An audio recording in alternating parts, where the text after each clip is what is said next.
This is about forgiveness so that you no longer have open wounds. You can forgive and never see that person again. You can forgive and decide you're never ever going to talk to them. But you don't want that little t, that kind of trauma feeling, to be available for stimulus to just trigger into a new reactive state. The other thing is when you start doing these exercises, the reason it's hard initially is one is we've been avoiding it for so long, and there's some cognitive dissonance around that. Let the neuroplasticity happen because you've maybe said, I'm never going to talk to this person again. You may have said that so many times, never going to talk to him again. That's in your neural pathways. There are associations around it. So when you go through the forgiveness, you have this conflict.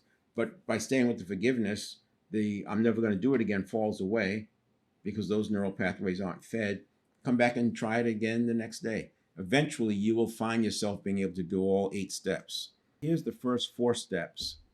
First of all, you want to identify and isolate. You want to identify and isolate the situation and also the players, who was involved, and then what role did you play. Then you want to access the anchor. Step immediately into a meditative adjacent state. I already talked about the kaleidoscope, or I didn't talk about 1 minute meditation, but just some deep breathing. You can use box breathing.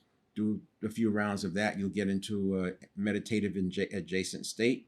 Get some distance from yourself so you're not feeling the raw emotion, and that gives you a chance to see more than you would see otherwise. Then shift. That's the shift through their eyes. And then the last one is authorize the release. So, you think, can I see myself hugging this person? And you may never get there. That's not necessary. But if you can express love to them, and again, you don't have to see them again. I'm just telling you that forgiveness doesn't mean you also open yourself up to more harm. And that's the personal hygiene.